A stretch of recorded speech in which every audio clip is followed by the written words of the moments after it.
Hello बच्चों, आज के इस वीडियो में हम लोग आखिरी पॉइंट को जाने वाले हैं।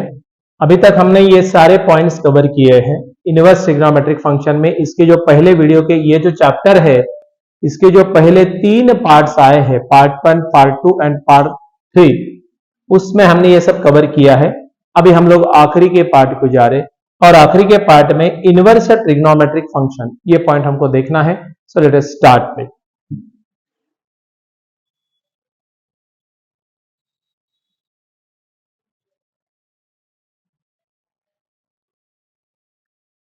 देखो, इनवर्स ट्रिग्नोमेट्रिक फंक्शन के अंदर हम लोग जनरली इनवर्स ट्रिग्नोमेट्रिक फंक्शन कैसे होता है मालूम? एक बात समझ लीजिए, y is equal to F of X. ये अपना समझ लो एक फंक्शन है, उसमें जो वैल्यू अंदर जाती है उसको बोलते हैं डोमेन, करेक्ट? और जो वैल्यू अपने को आउटपुट में मिलती है उसको बोलते हैं रेंज। एक इन शॉर्ट आपको यह मालूम होना।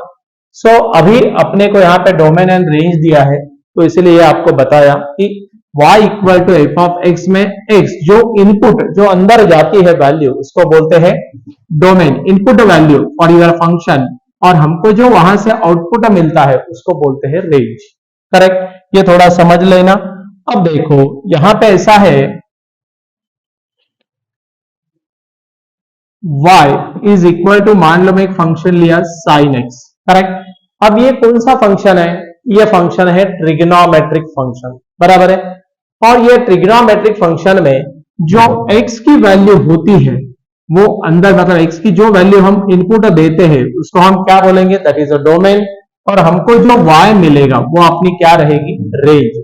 This is a trigonometric function. पर जब हम बात करते हैं, अगर इसको मैंने ऐसे लिखा, x is equal to sine inverse of y, correct? y is equal to sine x, तो x इक्वल टू क्या होगा? Sine inverse of y।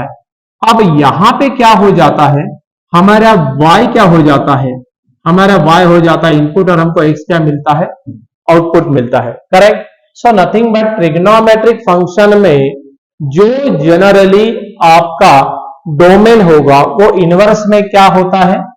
वहां पे अपने को, यहां पे जो हम डोमेन देते हैं तो अपने को क्या मिलती है? रेंज। और जो रेंज अपने को ट्रिग्नोमेट्रिक फंक्शन में मिलती है वो इनवर्स में क्या बन जाता है? डोमेन बन जाता है, करेक्ट? मतलब यहां पे ये जो वैल्यू डोमेन बताई गई है वो एक्चुअली ट्रिग्नोमेट्रिक फंक्शन की क्या है? रेंज है, करेक्ट? वो ट्रिग्नोमेट्रिक फंक्शन की रेंज है, ये समझ लेना। अब देखो हम लोग एक काम करेंगे, अभी अपने को यहां पे प्रिंसिपल वैल्यू, पर्टिकुलरली अपने को प्रिंसिपल वैल्यू ब्रांचेस, ये ध्यान में रखना पड़ेगा प्रॉब्लम सॉल्व करने के लिए। देखो y equal to sine inverse of x, यहां पे डोमेन क्या है और उसकी रेंज क्या है? ये जो रेंज बताते हैं वो है principal value branch of each inverse trigonometric function. तो ये अपने को थोड़ा सा याद करना पड़ने वाला है। डोमेन तो है ही, बट आपको मेन रेंज के ऊपर अपने को ध्यान देना है, सो दैट प्रॉब्लम सॉल्व करते वक्त हमको लिखना पड़ता है कि भाई this value lies in between the principal value branch and therefore वो रेंज के अंदर रहा, तभी हम उसको बोल सकते हैं कि अपने को जो आंसर निकालना है वो रेंज में आया, तो दैट इज ओके। अगर वो रेंज में नहीं है तो नॉट ओके, करेक्ट? ये एक बात को समझ लेना। एक 2-3 पॉइंट्स इसमें क्लियर करूं। देखो, sine inverse of X and sine of X inverse, ये इनवर्स का सिंबॉलिक रिप्रेजेंटेशन है। और ये साइन एक्स बोले तो ये जो टर्म है इसका ब्रैकेट रेस टू -1 है, तो यहां पे आपका बहुत सारा कंफ्यूजन हो जाता है। ऐसा नहीं है, ये वाली टर्म अलग है, ये वाली टर्म अलग है, इसका मीनिंग क्या होता है? अब ये साइन एक्स रेस टू -1 बोले तो 1 अपॉन, हम क्या लिखेंगे? 1 अपॉन साइन एक्स लिखेंगे, बराबर? और ये 1 अपॉन साइन एक्स जब हम लिखते हैं तो nothing but 1 upon sine x is nothing but what? Cosec x. तो ये कंफ्यूजन होना नहीं, साइन इनवर्स ऑफ एक्स ये बात अलग, और साइन ऑफ एक्स ये ब्रैकेट का रेस टू -1, दोनों का मीनिंग अलग अलग है। ये बात पक्की समझ लेना, तो क्या होता है दोबारा आपका कंफ्यूजन हो जाता है, इसलिए ये बात बताना जरूरी है, करेक्ट? दूसरा पॉइंट ऐसा है, अब यहां पे और एक बात बताऊं, x equal to sine Y, बराबर है। मान लो हमने ये एक ट्रिग्नोमेट्रिक फंक्शन लिया, तो अभी यहां पे y equal to sine inverse of x, ऐसा हम लिख सकते हैं क्या नहीं लिख सकते? हम बिल्कुल लिख सकते हैं, यहां पे कोई डाउट नहीं। बट यहां पे हर एक फंक्शन का आपका इनवर्स फंक्शन निकलेगा ये जरूरी नहीं। अगर ये y की वैल्यू अपनी जो प्रिंसिपल वैल्यू ब्रांच है साइन इनवर्स ऑफ x, इसके बीच में अगर लाई होती है, मतलब ये जो वैल्यू आप ऑपरेट करेंगे वो वैल्यू अगर minus pi by two to pi by two, because that is sine function लिया ना हमने, तो वो साइन के लिए बता रहा हूं। अगर वो वैल्यू ये प्रिंसिपल वैल्यू ब्रांच के बीच में लाई करती है, तभी हम बोल सकते हैं कि ये इनवर्स एग्जिस्ट होगा। मतलब कोई भी फंक्शन का इनवर्स एग्जिस्ट होगा क्या? नहीं, ये रेंज के अंदर अगर वो है तभी हम उसको इनवर्स एग्जिस्ट हुआ बोलते हैं। ये एक बात थोड़ी समझ लेना। Same for other trigonometric function, बाकी भी ट्रिग्नोमेट्रिक फंक्शन के लिए ये सेम ही चलेगा। ये जरा बात समझ लेना, पहला वाला पॉइंट या दूसरा वाला point. And for all other inverse trigonometric function same thing happens, correct. चलो बढ़िया, अब हम लोग आगे जाएंगे। तो आपको ये टेबल में क्या याद करना है? टेबल में आपको पर्टिकुलरली हर एक का ट्रिग्नोमेट्रिक जो इनवर्स ट्रिग्नोमेट्रिक फंक्शन है उसकी आपको क्या रेंज है ये आपको ध्यान में रखना पड़ेगा। और ये जो रेंज दिया है that is nothing but a principal value branch of that inverse trigonometric function. ये बात पक्की समझ ले। ओके, चलो थोड़ा आगे चलेंगे अभी हम लोग।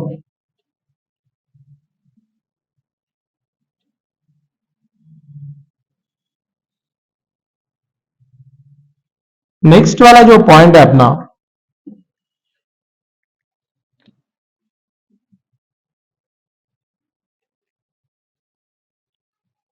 अब देखो यहां पे properties of inverse trigonometric function. इसमें कुछ प्रॉपर्टीज अपने को बिल्कुल याद ही करने पड़ेंगे। कुछ प्रॉपर्टी बहुत ज्यादा बार लगती है, कुछ कम बार लगती है। सो डिपेंडिंग अपॉन मैं बताऊंगा कि कौन सा ज्यादा लगेगा। Sine inverse of x is equal to cosec inverse of 1 by x, ये जनरली आपको मालूम ही होना। सो पहली वाली, दूसरी वाली, उसने वो यहाँ पे तो रेंज भी दे दिया है, कोई प्रॉब्लम नहीं। कॉट वाली, अब देखो ये जो तीन वैल्यूज है ना, sine inverse of minus X equal to minus sine inverse of X, cos inverse of minus X equal to pi minus, मतलब यहाँ पे जब माइनस आता है तो हम लोग उसको पाई माइनस करके लिख सकते हैं, लिखना पड़ेगा। और tan inverse of minus x को लिख सकते हैं minus tan inverse of x, बराबर है। आपको यहां पे डोमेन्स की वैल्यू भी प्रोवाइड की है, नो प्रॉब्लम, ये जरा ध्यान में रखना है। उसके बाद देखो नेक्स्ट में x ग्रेटर देन, ये पूरा जो है ना फार्मूलाज, ये सब फार्मूला आपको रिकॉल करना पड़ेगा, याद करना पड़ेगा। अब इतना ही है यहाँ पे, ये जो तीन वैल्यूज है ना ये जरा ज्यादा ध्यान में रखना। Sine inverse of x plus cosec inverse of x equal to pi by two लगेगा बहुत बार प्रॉब्लम सॉल्व करते वक्त। tan inverse of x plus cot inverse of x pi by two, ये भी लगेगा। Cosec inverse of x plus sec inverse of x equal to pi by two, ये तीन वैल्यू ज्यादा लगेंगे तो थोड़ा ध्यान में रखिए। लगने वाला, बाकी भी लगेंगे नहीं ऐसा नहीं है, बट ये जरा ज्यादा यूज होते हैं इसलिए इसके ऊपर ध्यान देना, करेक्ट। हम लोग नेक्स्ट पॉइंट को जाएंगे। अब देखो यहां पे, हाँ ये फॉर्मूलाज अपने को याद करने पड़ेंगे। देखो particularly tan inverse of x plus tan inverse of y is equal to tan inverse of x plus y divided by 1 minus xy। बहुत बार ये फॉर्मूला हमको लगता है, आप बिल्कुल याद कर लेना। कंडीशन है x is greater than 0, y is greater than 0 but xy is less than 1, correct. बाद में आपने ये ध्यान में रखना, अगर xy की वैल्यू ग्रेटर देन 1 है तो हम लोग यही फॉर्मूला को पाई प्लस करके लिखते हैं, करेक्ट। xy की वैल्यू क्या है यहाँ पे, लेस देन 1 है। यहाँ पे xy की वैल्यू क्या है, ग्रेटर देन 1 है, that is the difference between the two formulas. ये थोड़ा ध्यान में रख दीजिए। फिर दोबारा xy इक्वल टू 1 है तो क्या होता, ये ध्यान में रखना। पर्टिकुलरली पहले दो ज्यादा लगेंगे अपने को, और ये आखिरी वाला में लगेगा tan inverse of x minus tan inverse of y is equal to tan inverse of x minus y divided by 1 by plus xy। बात ऐसी है, यहां पे ये माइनस है तो ऊपर माइनस लेना, और ऊपर माइनस लिया तो नीचे plus. Same for other, tan inverse of x plus tan inverse of y में भी वो सेम आपको करना पड़ेगा। चलेगा? सो प्रोसीड टू नेक्स्ट वन। अब हम थोड़े से न्यूमेरिकल आपको समझाएंगे कि ये न्यूमेरिकल इसके ऊपर कैसे सॉल्व करते हैं, राइट। इन डिटेल एक दो तीन एग्जाम्पल लेके आपको समझा देंगे तो आपको इसका फायदा होगा, राइट। सो हम लोग स्टार्ट ही करेंगे। पहला numerical, find the principal value of sine inverse of half. Correct. क्या करने का, पहले लिखने का, let sine inverse of half is equal to x. क्या बोल दीजिए इसको, आप इसको x बोल देना। अब देखो यहां पे हम लोग ऐसा कर सकते हैं, इनवर्स फंक्शन ये इधर गया तो क्या बनेगा, x, साइन x बनेगा। तो चाहिए तो मैं पहले आपको ऐसे करके दिखाऊं, 1/2 is equal to sine x, nothing but that is sine x equal to half. ऐसे हम लिख सकते हैं, ऐसे हम बिल्कुल लिख सकते हैं, उसमें कोई प्रॉब्लम नहीं। अब बात ऐसी है कि साइन x की कौन सी वैल्यू हाफ ये आंसर देगी, थोड़ा सा आपको टेबल याद करना पड़ेगा। अगर टेबल याद नहीं है तो फिर यहां पे गड़बड़ हो सकती है। अब देखो sine x is equal to, मेरे ख्याल से साइन ऑफ 30, ये जो वैल्यू आती है ना साइन 30 की, वो क्या आती है, that value workouts to half. अब अपने को ये वैल्यू लिखने के बाद नीचे ये लिखना पड़ेगा कि principal value branch of sine inverse function क्या होती है।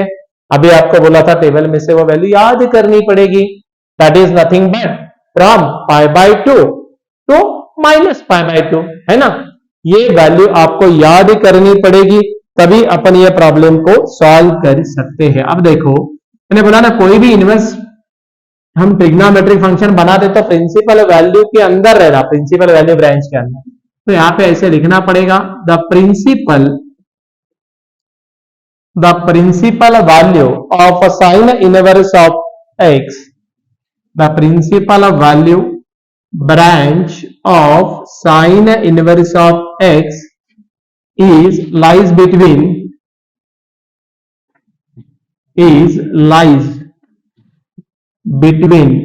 आपको वहां पे ऐसा लिख के दिया है -π/2 x दैट टू π/2, ऐसा लिखा है क्या, नहीं, बिल्कुल लिखा है। अब यहां पे ब्रैकेट ध्यान में रखना, ये आपका रेक्टेंगुलर ब्रैकेट है, इसी का मतलब ये हुआ that is nothing but π/2।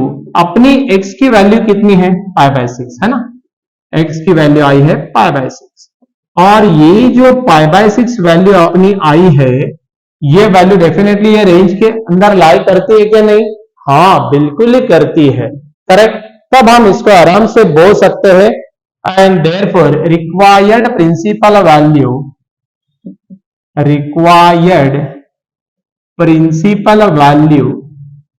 of sin inverse of x is, yes, required principal value of x is π/6। ऐसा पे लिखा तो चलेगा क्योंकि वो x हमने उसी को डिफाइन किया है, साइन इनवर्स ऑफ हाफ को। ऐसा अगर आप लिखेंगे तो आपको आराम से मार्क मिल जाएंगे। बट ध्यान में रखने का, इस टाइप की प्रॉब्लम में the principal value branch of that जो दिया है वो आपको याद करना पड़ेगा, वो आपको यहां पे मेंशन करना पड़ता है ऐसा ब्रैकेट में, तभी आपको मार्क मिलेंगे। अगर आपने ये लाइन नहीं लिखी तो आपको मार्क्स नहीं मिलेंगे, बिकॉज यही अपनी जो प्रिंसिपल वैल्यू की रेंज है, करेक्ट है, वो आपको वहां पे मेंशन करनी पड़ेगी, तभी मार्क्स मिल पाएंगे। क्योंकि ये जो आंसर आपने निकाला है, ये आंसर वो रेंज के अंदर है क्या नहीं, ये आपको बताना पड़ता है, और तब हम लिख सकते हैं। अगर वो रेंज के अंदर नहीं है तो आप बिंदास बोल सकते हैं कि इसका इनवर्स जो है, मैंने बोला पहले ही बोला हर एक फंक्शन का इनवर्स नहीं निकलता, वो वैल्यू प्रिंसिपल वैल्यू ब्रांच के अंदर लाए होना, वो रेंज के अंदर क्या होना, लाए होना।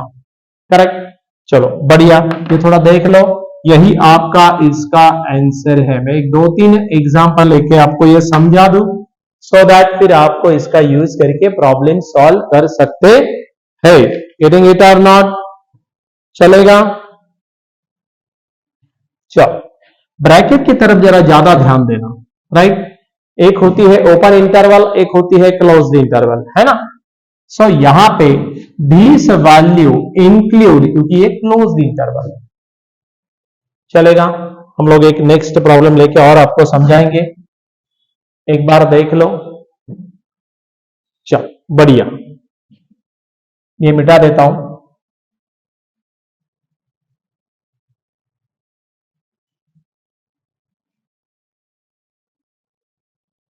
तीनों फंक्शन के ऊपर एक एक प्रॉब्लम लेके बता दूं तो आपको समझ में आएगा। एक और एग्जांपल लेंगे हम लोग। अब देखो ये एग्जांपल में, okay, find the principal value of tan inverse of -√3।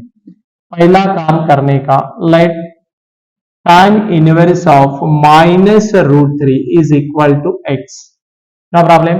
अब आपको बताया था ये tan इनवर्स उधर गया तो क्या बनता, tan x। तो हम लोग इसको सीधा ऐसे लिखे तो चलेगा। So tan x is equal to -√3। सही।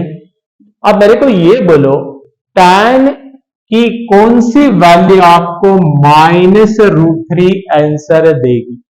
करेक्ट, ये आपको याद करना पड़ेगा। सो यहां पे हम लिखेंगे tan x इक्वल टू, ये बाहर ही रहेगा, माइनस, और हम क्या लिख सकते हैं यहां पे tan की कौन सी वैल्यू रहेगी, दैट इज π/3। tan 60 की वैल्यू बताती है आपको कि that answer workouts to what, that workouts to √3। अब देखो यहां पे, बट बाहर माइनस है, अब ये माइनस को अंदर दे देना, nothing but what, tan x is equal to tan of, और यहां पे मैं लिखूं -π/3। सही है, क्या लिखे हमने, -π/3। अब आपको यहां पे x की वैल्यू समझ में आई कि -π/3 है। करेक्ट। अब देखो, क्योंकि tan ऑफ -θ -tan थीटा आपको मालूम, अब हम क्योंकि ट्रिग्नोमेट्रिक में आ गया, अब देखो आपको यहां पे लिखना पड़ेगा the principal value branch,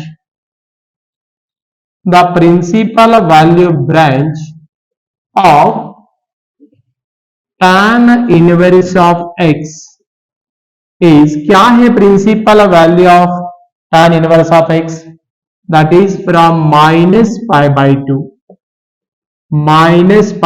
to π/2। ध्यान दो यहां पे ब्रैकेट आपने देखा होगा ओपन इंटरवल दिया है, क्योंकि ये -π/2 और π/2 ये दोनों वैल्यू x के अंदर इंक्लूड होते नहीं, क्योंकि tan 90 की वैल्यू होती है इंफिनिटी, आपको मालूम है।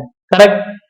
अब यहां पे अपने को जो आंसर हमारा लाया है वो क्या आया है, हमारा आंसर -π/3। तो हम लिख सकते हैं देयरफॉर -π/2, ये वैल्यू क्या है, -π/3 और π/2। सही है, समझ में आया, नो प्रॉब्लम। अब देखो ये वैल्यू बराबर ये रेंज के अंदर लाई हो रही है कि नहीं, प्रिंसिपल वैल्यू ब्रांच की जो रेंज है उसके अंदर लाई हो रही है ना, 100% हो रही है। तब आप बोल सकते हैं कि the principal value of tan inverse of -√3 is nothing but -π/3। आपने इसको x से डिफाइन किया है, तो आखिरी में हम ऐसा भी लिख सकते हैं, एंड देयरफॉर रिक्वायर्ड वैल्यू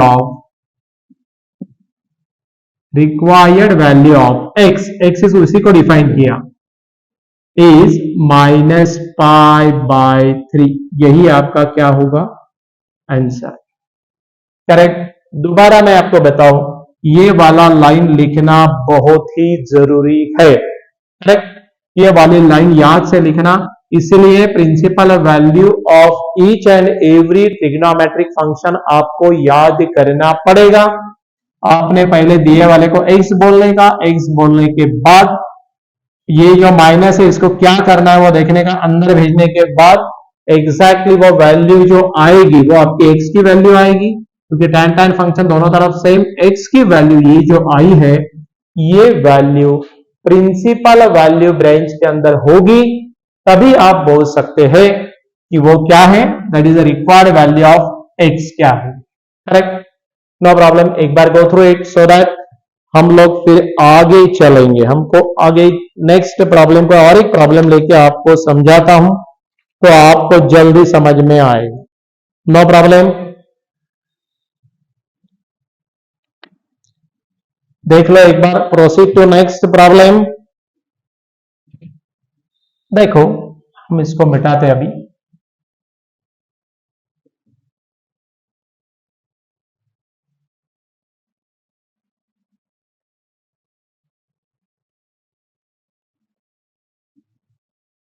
एक और प्रॉब्लम लेके समझाते हैं तो आपको यह पिक्चर ही क्लियर हो जाएगा कि इनवर्स ट्रिग्नोमेट्रिक फंक्शन में क्या इंपॉर्टेंट है क्या नहीं है। ये बेस पकड़ के आप प्रॉब्लम सॉल्व कर सकते हैं। और एक प्रॉब्लम देखो, वेरी गुड, ये भी माइनस का लिया, प्लस का तो कर लेंगे, माइनस आया तो क्या करना, ये आपको कंफ्यूजन होगा, इसलिए हम लोग पर्टिकुलरली माइनस लेके आपको करके दिखा रहे हैं। करेक्ट, चलो बढ़िया।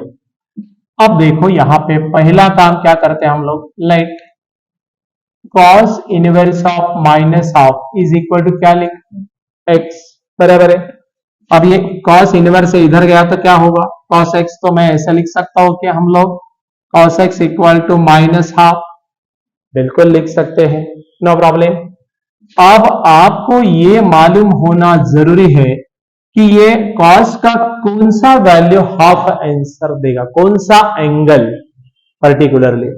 अब आपको मालूम है cos ऑफ पाई बाई 3, ये जो वैल्यू होती है ना, ये वैल्यू माइनस छोड़ दीजिए, cos 60 की वैल्यू होती है हाफ, sin 30 एंड cos 60 ये वैल्यू वन एंड सेम होती है। करेक्ट, तो हमने यहां पे क्या कर दिया, cos पाई बाई 3 लिख दिया। करेक्ट, अब देखो cos x इक्वल टू, हम ये माइनस अगर अंदर भेजना चाहते हैं तो जैसा tan में हुआ वैसे यहां पे होता नहीं, आपको फॉर्मूला मालूम। यहां पे ये अगर आपको अंदर भेजना तो क्या करना पड़ेगा, पाई माइनस पाई बाई 3, आपको मालूम है वहां पे माइनस रहा तो हम पाई माइनस करके लेते ना, फॉर्मूला में देख लेना, पाई माइनस करना पड़ता है। ये माइनस अगर अंदर भेजे तो आपको क्या करना पड़ेगा, पाई माइनस करके लेना पड़ेगा, सही है। अब देखो ये cos के लिए पर्टिकुलरली ध्यान में रखना, जब ये माइनस आएगा तो हाँ, cos एंड sec इसका रेसिप्रोकल है ना, वो भी फॉर्मूला में है, cos x इक्वल टू, अब देखो इसको ऑपरेट करेंगे, एलसीएम लेना है सीधा सीधा, 3 पाई माइनस पाई कितना होता, 2 पाई बाय 3। करेक्ट, अब अपने को x की वैल्यू आ गई 2 पाई बाई 3। करेक्ट, फिर अपने को ये याद होना जरूरी है, the principal value branch of, the principal value branch of cos inverse of x क्या रहती है, the principal value branch of cos inverse of x is from 0 to pi. Bracket की तरफ फिर ध्यान दो, यहां पे फिर दोबारा कौन सा इंटरवल आया, क्लोज इंटरवल है, तो 0 और पाई ये दोनों वैल्यू इसमें इंक्लूड है। और अपना x का आंसर क्या आया है, अपना x का आंसर आया है 2 पाई बाई 3, एंड अपने को यहां पे ऐसा लिखना पड़ेगा 0, यहां पे हम क्या कर सकते हैं, इक्वल टू, ग्रेटर देन और इक्वल टू साइन लगेगा, अपना x का आंसर लिख दो 2 पाई बाई 3, फिर ग्रेटर देन और equal to pi. Equal to क्यों, क्योंकि ये ब्रैकेट जो है मतलब 0 एंड पाई वैल्यू इंक्लूड होती है इंटरवल के अंदर, बराबर है। सो डेफिनेटली आप देखो ये 0 टू पाई के बीच में अपनी 2 पाई बाई 3 वैल्यू लाइज होती क्या नहीं, यस, 2 पाई बाई 3 बोले तो कितना, पाई बाई 3 बोले तो 60, 60 मल्टीप्लाई बाई 2 120, 120 ये वैल्यू 0 और 180 डिग्री के बीच में लाए होगी ना, 100% होगी। तो हम नीचे फिर इसका आंसर दे सकते हैं, therefore the principal value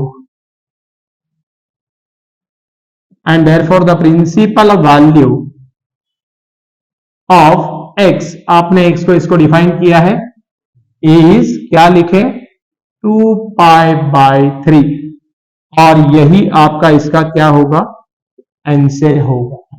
correct, simple है। और एक बार ये समझ में आया तो प्रॉब्लम में खाली आपको इसको परमिटेशन एंड कॉम्बिनेशंस में अप्लाई करना पड़ेगा, बट बेसिक जो है वो यहीं पे है। मतलब इनवर्स ट्रिग्नोमेट्रिक फंक्शन के अंदर अगर हम थोड़ा सा शॉर्ट में रिव्यू लेंगे तो जो पहले आपको टेबल दिखाया था वो टेबल याद करना पड़ेगा, वो जो फॉर्मूलाज है उसमें इंपॉर्टेंट फार्मूला जो है वो याद करना, और फिर ये इसे हमने न्यूमेरिकल लेके आपको समझाया है। करेक्ट, अब यहां पे ये जो चैप्टर है ये पूरा कंप्लीट हो जाता है। That is nothing but trigonometric function. काफी डिटेल में ये चैप्टर है, बड़ा टॉपिक है। करेक्ट, तो ये हमने पूरा डिटेल में कवर किया है। टोटल 4 पार्ट्स में डिवाइड हुआ है, तो सारे पार्ट अगर आपने देख लिए तो आपको 100% इसका फायदा होगा। ये बेस आप अप्लाई ये बेसिक या फंडामेंटल अप्लाई करके अब अलग अलग प्रॉब्लम सॉल्व करके देख सकते हैं, नो प्रॉब्लम। और अभी जरा यहां पे ध्यान देना, अगर आपको लगता है कि और प्रैक्टिस की जरूरत है तो हम जल्दी ही क्रैश कोर्स लाने वाले हैं बोर्ड का पैटर्न के ऊपर। तो उसमें बोर्ड में जो भी आपके टॉपिक्स आएंगे, हर एक टॉपिक को लेके हम लोग उसको बेस बताएंगे। अगर एक आधा थ्योरम है तो थ्योरम इन शॉर्ट पूरा समझाएंगे, और हमारे साथ फिर आप डेली ज्यादा प्रैक्टिस कर सकते हैं। डेली 2 आवर्स ऐसा हमने शेड्यूल रखा है।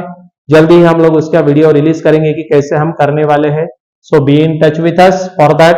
अगर आपको लगता है कि प्रैक्टिस हमारे साथ करनी है तो कर सकते हैं। हर एक चैप्टर के ऊपर हम बोर्ड पैटर्न के हिसाब से यूनिट टेस्ट लेंगे, बोर्ड पैटर्न के हिसाब से, एंड देन ओवरऑल सिलेबस के ऊपर भी हम लोग 5 प्रीलिम लेने को प्लान कर रहे हैं। सो 5 प्रीलिम तो 100% लेंगे ऑन होल सिलेबस। तो थोड़ा सा आप इसका भी ख्याल रखिए।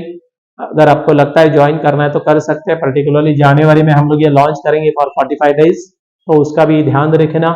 राइट, अगर ये वीडियो आपने मतलब हमारा जो चैनल है वो चैनल को सब्सक्राइब नहीं किया तो सब्सक्राइब कर दीजिए, लाइक कर दीजिए, शेयर करिए, फ्रेंड्स को बोलिए। 100% ये फायदा ही होगा। दैट इज अ टोटली, ये जो हम वीडियोस दे रहे हैं वो फ्री ऑफ कॉस्ट। करेक्ट, तो इसका फायदा कर लीजिए। जो भी डाउट्स है आप आराम से एक बार इसको गो थ्रू इट, तो आपको डाउट बेसिक समझ में आया तो फिर आपको कुछ प्रॉब्लम ही नहीं रहेगी। No problem. सो कांटेक्ट करिए हमारे साथ अगर आपको वो क्रैश कोर्स के बारे में ज्वाइन करना चलेगा। ओके, सो विद दिस हम लोग ये टॉपिक को कंप्लीट करें हो गया है। अभी हम लोग नेक्स्ट वीडियो में वेक्टर नाम के टॉपिक के साथ आपके साथ आएंगे। सो बने रहिए। So thank you for giving cooperation. Again meet in the next video. Thank you, bye.